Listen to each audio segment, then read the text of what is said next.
Woo! Hey, hey, hey.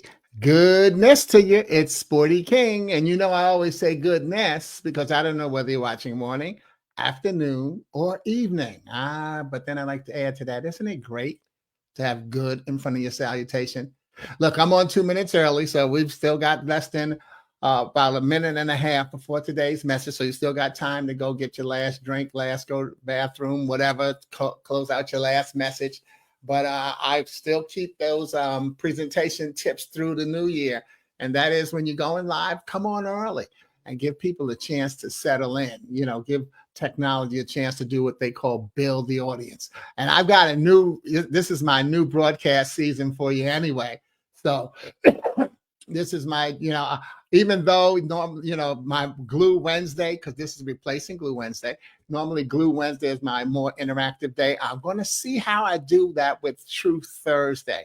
But the thing is, I had so much time to plan it that I may have overplanned it. So we'll see. Okay, we'll see. And in terms of the time frame, but I don't mind saying things like that because all of these things that you have to consider when you decide you're going to do live, when you decide you're going to go into business, you're going to be an entrepreneur, you're going to give a presentation. There are a lot of things that go into that thought. You have less than a minute today for our broadcast to begin.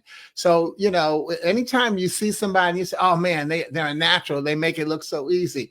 That comes from practice and discipline. So, you have to have those things going for you. So speaking of going for you, let's get going for you today because it is now 1:00 here on the East Coast. And therefore, I want to also say, let's continue to have our prayers, not only to the people on the West Coast and with the fires in California, but also in New Orleans as they continue in the aftermath of the mass killing. So, there's a lot of things that we could be praying for. And so let's just continue to do that.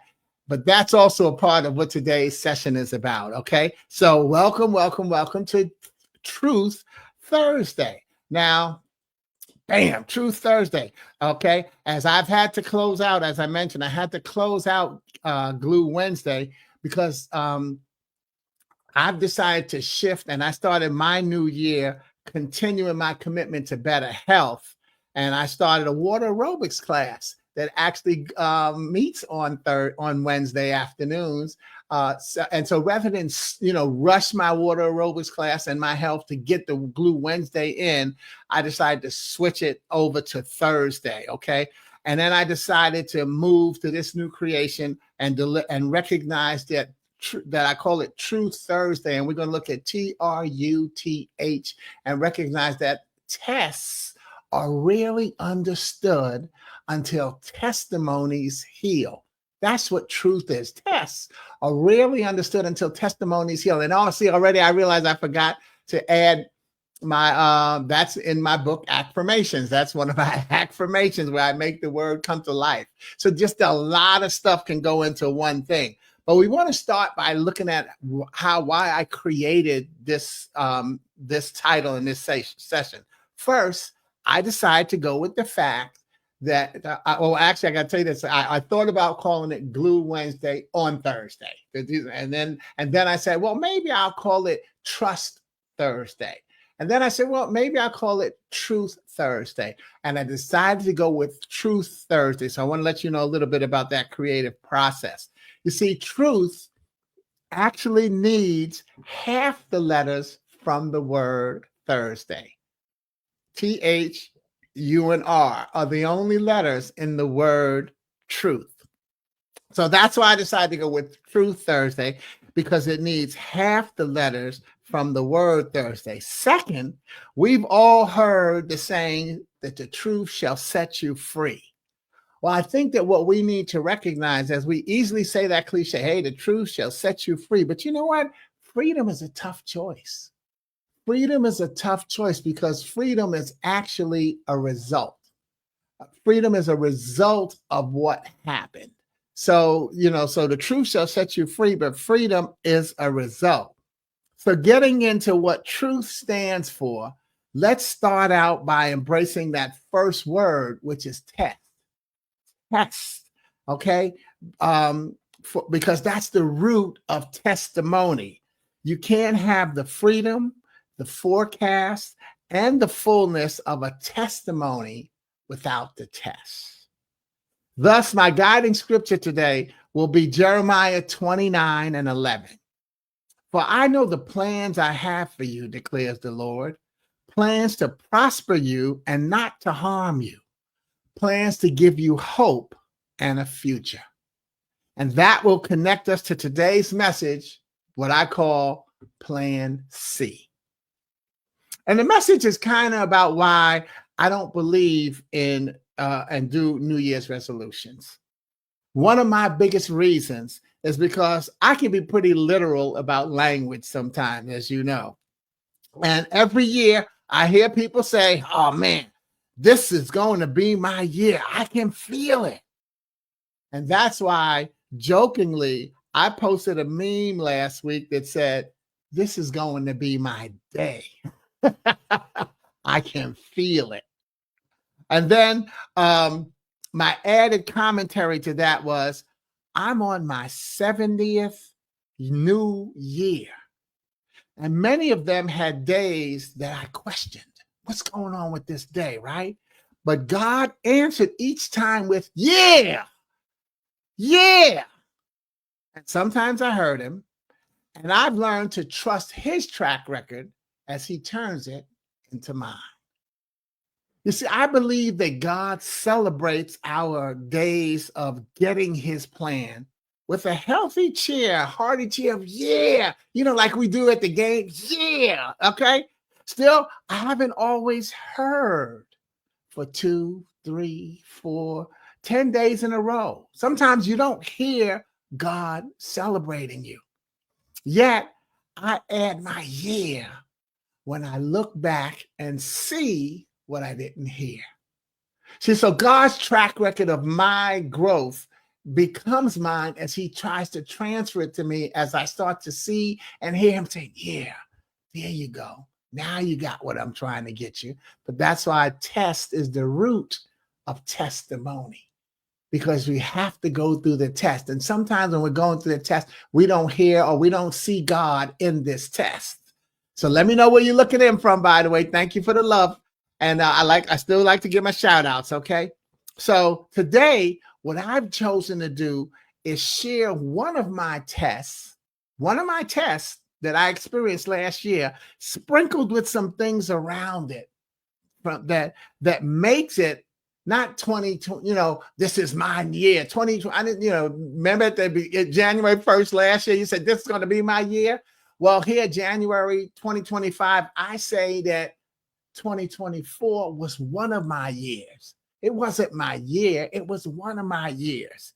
And that's me being literal, okay, with my explanation. So I say, hey, what's going on, Tasha? Coming in from yeah, good to see you. Welcome, front row lady.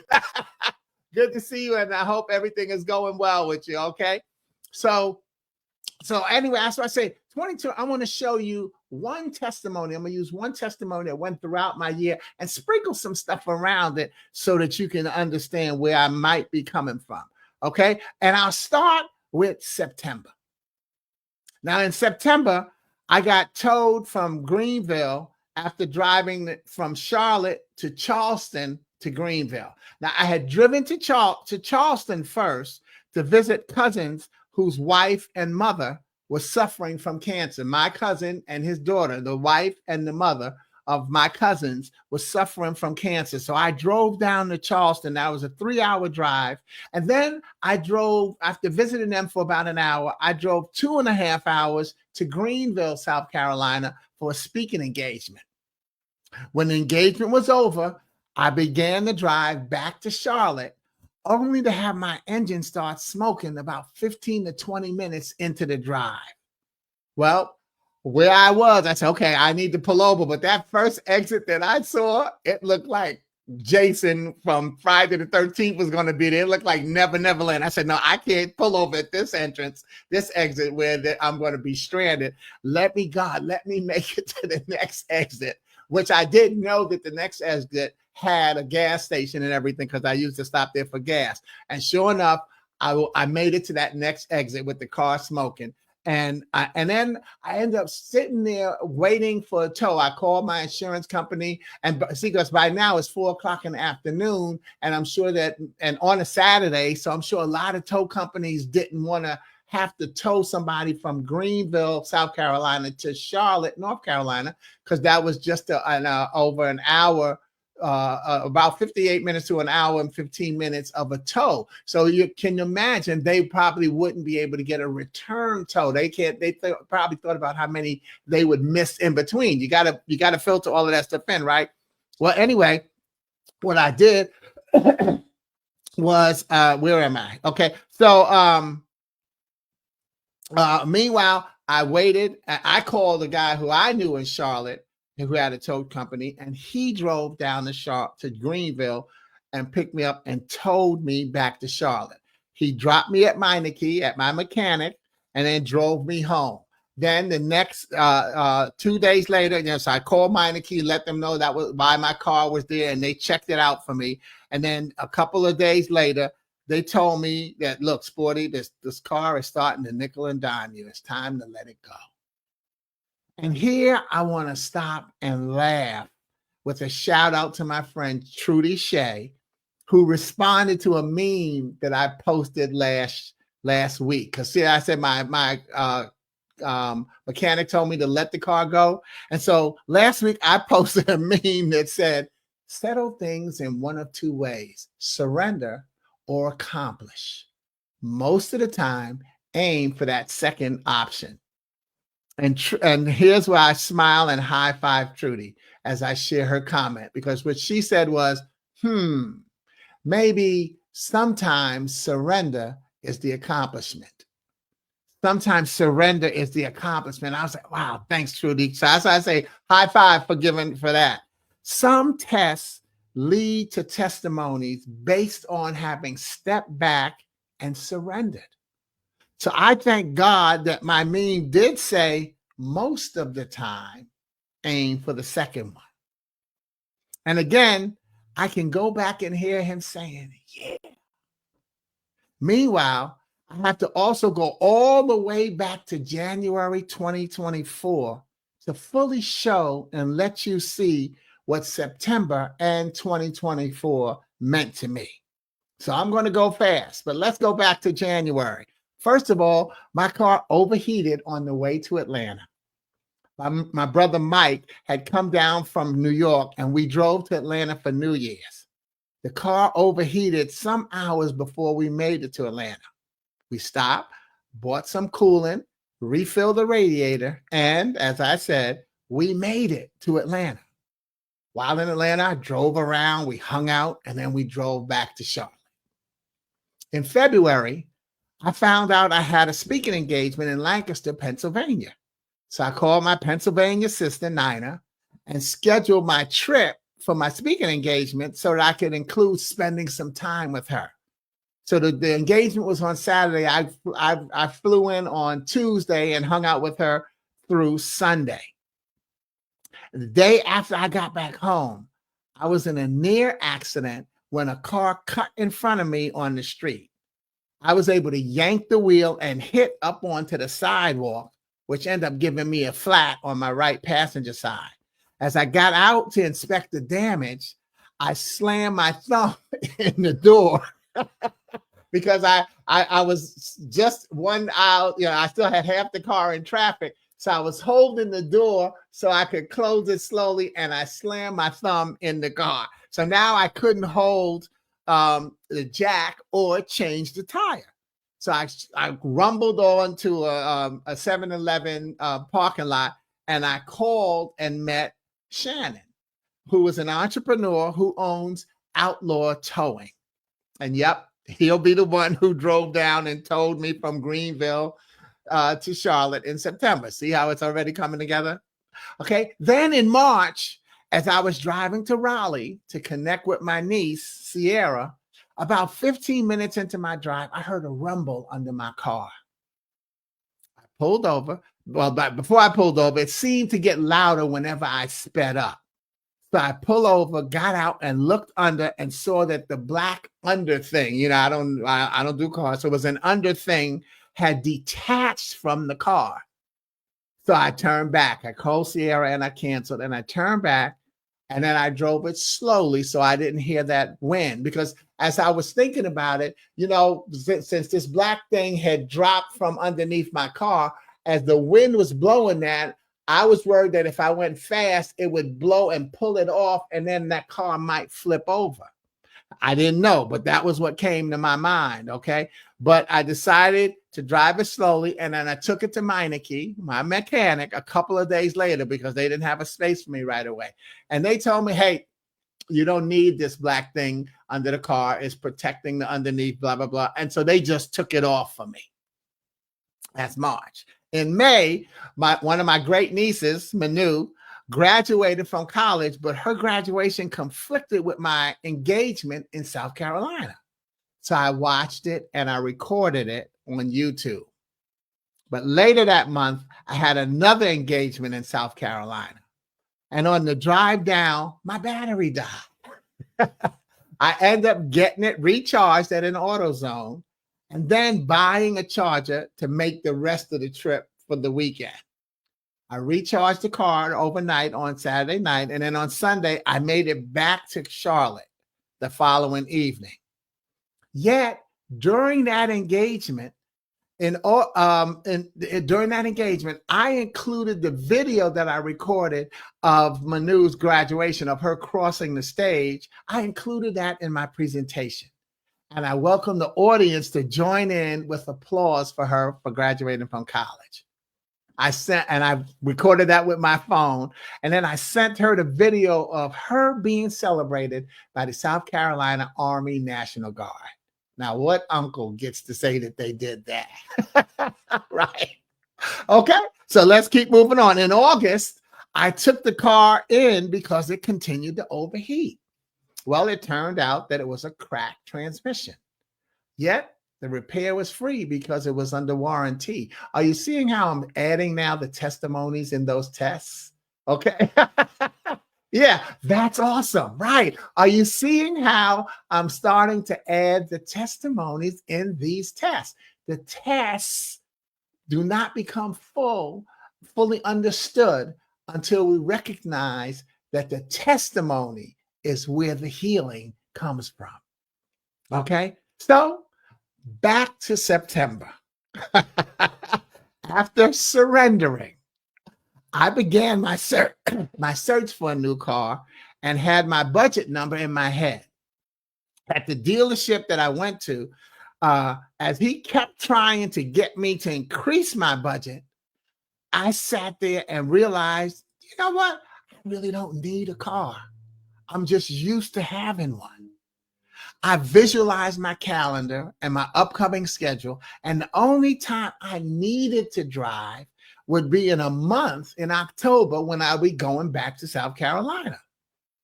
However, the challenge would be that because I still owed $3,500 on my old car, I could not easily trade it in because I actually didn't own it. So while I was in that dealership, I had decided to get a new car and then pay off the old one by doing part-time driving Uber. And then I left the dealership. Yet, as I continued to pursue my options, it turned out to be Customer Appreciation Week on Charlotte's public transportation system. So I rode the bus and the train for free as I went about my not needing a car while preparing for plan A, which is to drive the Uber part-time for 6 months to pay off my car. So that's what I figured that, for 6 months, because driving Uber, I figured I could make $600 a month. And in 6 months, boom, that $3,500, I could pay it off. That was my original plan. Well, let me tell you, that's plan A. A lot happened in October. Okay. So I bought that new car and it turned out to have a bad transmission. Fortunately, I had done something that I had never done before. I bought the limited warranty and it ended up covering the transmission, the $6,000 transmission job because I heard this noise. I bought the car on Thursday and we had rain storms that Thursday and Friday. So I didn't really drive it on Friday. But on Saturday, as I was driving, I heard this noise. And wait, it just dawned on me. I got to give you a funny part of something that I did. Okay. Remember, I told you how the car kept overheating? So what I did was when I needed to go to this dealership to trade the car in, and this was the day when somebody had gotten it to the budget level that I wanted. I called Shannon again with Outlaw Towing. I had him tow me to the other side of town, 3 blocks away from the dealership. And then I could drive to the dealership so that I didn't drive up onto the lot with my engine smoking. As well as, I didn't know if I'd be able to even drive over there where my engine would start smoking and I wouldn't be able to make it. So so that's what I did. I had him tow me over, drop me off 3 blocks away, and then I drove into the dealership to make the deal. Well, as it turned, yeah, and thanks, Tasha. As it turns out, I had been dealing with like 4 different car dealerships with, trying to get a car and getting my budget and getting the trade in. And as it turns out, this was the only dealership. This is also why it was hard to get my a car note down to my budget level, because they had to buy my old car and then give me a new plan. Well, this happened to be the only ones who didn't offer to buy my car and get a new plan. And I forgot that. I didn't realize it until it was time to sign the contract, and because I'm now getting my budget where I want, I'm getting my payment where I wanted it. And so that's when I found out, I was, oops, this is the one that's not going to do the trade-in. So now I own 2 cars. But meanwhile, I had gotten my budget down, my $200 that I wanted was $211 a month. My old car is $190 a month. Okay. So now I'm about to have 2 car payments a month, but I'm okay with that, except that now I say, okay, well, I'm going to have to figure out what I'm going to do. So let me get back to my notes. Okay. Okay. So that car ended up having a bad transmission, the new one. And I went to my mechanic and they double checked, but they don't do that type of work. I had to take it to the Nissan dealership. And so that's where they contacted the warranty company and they said, yes, they cover it. All right, boom. Testimony. Meanwhile, still in October, I found out that my December engagement, the first weekend in December, which was going to be part of paying off the old car, was canceled. Then after that engagement in South Carolina, remember I told you I was going to need the car in October. And I thought I thought I was going to end up renting a car to go there, but I ended up buying this car. So I drove down and I had lunch with Johnny, and we had rain checked that lunch for almost 2 years, and we finally had that lunch. And then during that lunch, he told me about how Ginger said that she needed to contact me about helping her with a presentation. I followed up and ended up with her as a coaching client. And so I coached Ginger through her presentation. Meanwhile, somewhere in there, I decided not to drive Uber because it was too intensive to get authorized for part-time. So as you can see, the testimony starting to sprinkle in.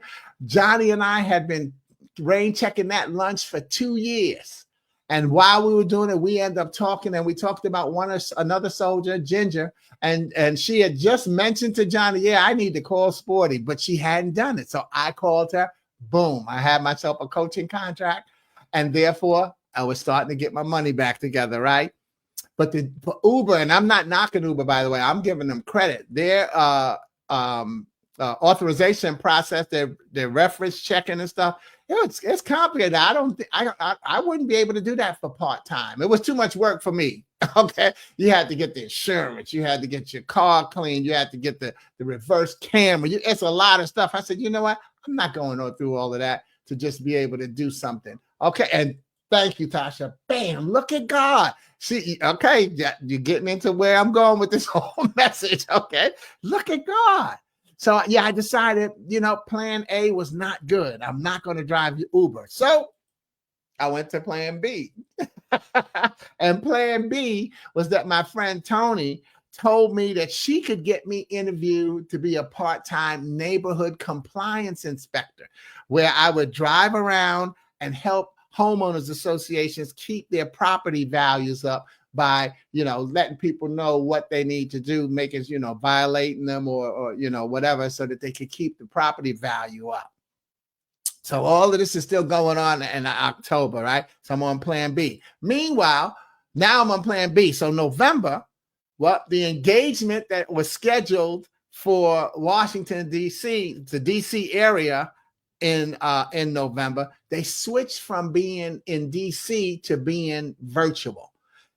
Get ready, Tasha, with Look at God, because as I facilitated that engagement, I thank God that it had switched.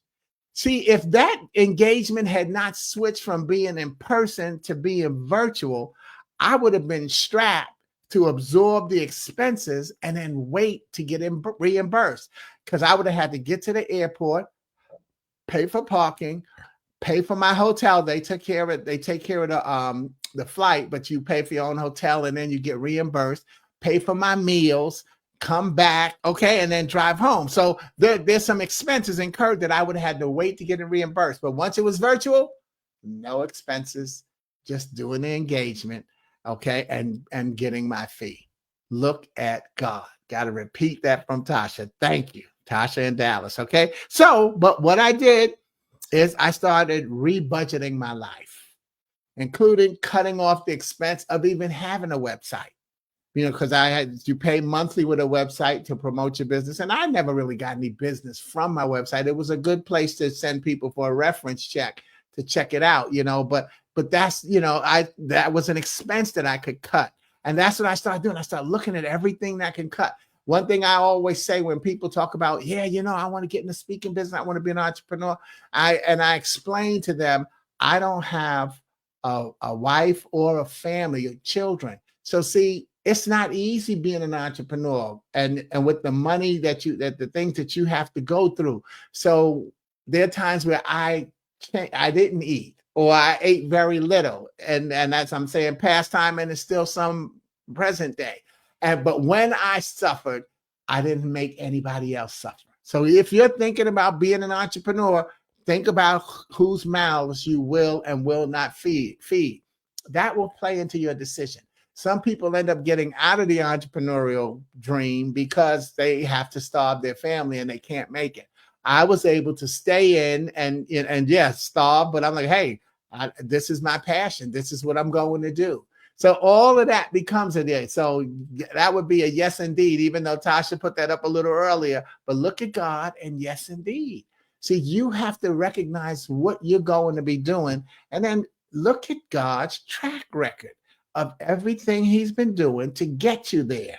That's what we sometimes lose track of with these cliches that we use, okay? So meanwhile, back to November, I found a replacement for my December engagement. So remember I told you the December engagement got canceled? Well, I ended up finding a replacement for that engagement. And then also in November, I drove to Ohio for Thanksgiving. But my heart was kind of heavy because I wasn't able to afford gifts for my 4 great nieces and nephews. But I still had a wonderful Thanksgiving. They were happy to see me. My family, they was happy. We had a ball. But you've had that feeling before, you want this Thanksgiving, and that was something that I had started to do with them last year. Is on Thanksgiving I would go there, I would bring them their Christmas gifts. So I wasn't able to do that, and so that did kind of bother me. Okay, so that's when I decided. Oh, P.S. by the way, and then I learned that Plan B, compliance inspector, was no longer an option. They sold the company, and the new compliance inspection company, when I contacted them, they said, well, we're assessing our needs for 2025 and we'll get back to you. So plan A failed, plan B failed. I said, you know what? Time for me to go to plan C. And see, that's the other thing about being an entrepreneur. You know, you're going to have plan A, plan B, plan C. But even outside of being an entrepreneur, when I used to be a sales manager for Wall Street Journal in Chicago, I would say to my salespeople, okay, we on plan A. Oh, that didn't work. We on plan B. And then, we on plan J. And so it got to them saying, well, Sporty, what plan are we on today? And I said, we on plan M, because I would just go through the alphabet. When something didn't work, it was time to go to another plan. I didn't do a lot of stress, never have. It's not something I've just started doing as a motivational speaker. I just don't believe in having a whole lot of stress and negativity in my life. Move on. Something didn't work. What you going to do? So one of them said, well, Sporty, what you going to do when we run out of letters in the alphabet? I said, then we'll start numbering the letters. But I am never going to stop having the next plan. As far as I'm concerned, it's always 50-50. It's either going to work or it's not. And then you got to figure out how you're going to tweak it. But as I was saying plan C, as I heard myself say that to myself, I decided to spell it as plan C, because I could sit back, and I wanted to sit back and see what God had in store for me. See, that's what I realized I wasn't doing. I was I'm plan A, here's what I'm going to do. Didn't work. Plan B, here's what I'm going to do. Didn't work. Plan C, let me see what God wants me to do. And see, we've already had some testimonies sprinkled in there along the way, right? Wisdom is in retrospect. Look back and see that your tests were being developed into testimonies, and then you can't erase them. You can't erase them, and you can't negate them. So here's what happened. As I sat back to see what God had in store for me, well, my Chicago sister, Renee, had quadruple bypass surgery in October. And that's so the replacement, the December replacement engagement that I told you about, it was in Chicago, and I would be able to use any free time that I had that weekend to go visit her, as she was now home for rehab from October. Meanwhile, in December, I would also win a football pool. Well, why is that on there? Well, once I won the weekly pool payoff, I became able to erase that feeling that I had in Thanksgiving of not having gifts for my greats. I was able to erase that feeling and then buy them Christmas gifts and send it through Amazon. I'll give them the shout out, because that was just something that was important to me. See, plan C. That's what God had in store for me. You see, the truth is that the truth is plan C. And plan C is that God likes to hear you planning and preparing. Then he finds the opening to give you the action that you will actually take. And one action I won't take is to erase what God has done for me each year. So I'm okay with your saying Happy New Year and making Happy New Year's resolutions. I don't. You see, I'm just literal in knowing that this will be another year, because God has the plans for me. This will be another year that God has a year for me to celebrate on a daily basis. And that's why instead of Happy New Year, I celebrate Happy Next Year. Every year is my year, because every day is my day. Don't we say it? This is the day that the Lord has made. Let us rejoice and be glad in it. You just have to be literal sometimes. I'll see you next week, starting with this day, where we'll look at Truth Thursday, where tests are rarely understood until the testimonies heal. It takes your healing, it takes your going through your testimony for you to recognize and enjoy what God has done in your life. So continue to do that, and continue to join me here on Truth Thursday. Sporty King. and hey, not so bad. I got it done in 30 minutes. All right. Cool. So like I said, this was my test. Thank you, Tasha, for joining me on this. And Anybody put your name in when you come and watch the video. Thank you for sharing. Have a great day. You do the same. Yeah. P.S. By the way, look back at your 2024 and look at the testimonies. Don't this is my year. Don't negate what you've already been through. And that's why I did on that test that meme. I said, look, I'm planning to hit 70 this year. In August, I should be hitting 70, but I haven't hit it yet. So why would I say this is my year? Maybe this is my year not to make it to another birthday. I'm not being negative. I'm being realistic. And that's why I'm celebrating that I did make it to 69. I did make it to 68. I did make it to 67. Can't you go back and let's not, again, not being totally negative, but can't you think about every year and age? Don't you know? I know somebody that died at every age that I've experienced. Just another way of looking at life. You got to find ways to enjoy life, y'all. So please continue to do that. If you can see on my door, you probably can't see it. My t-shirt back there says born in 19 and then the number 55. So, I was able, that's my Spurs jersey where you could personalize it instead of just putting the number. People look at it as number 55. Who's that? No, it's not the number 55. It was born in. Let me show you that a little better. Born in 1955. All right. God bless y'all. Continue to enjoy who you are. And I'll see you next week here on Truth Thursday. Peace.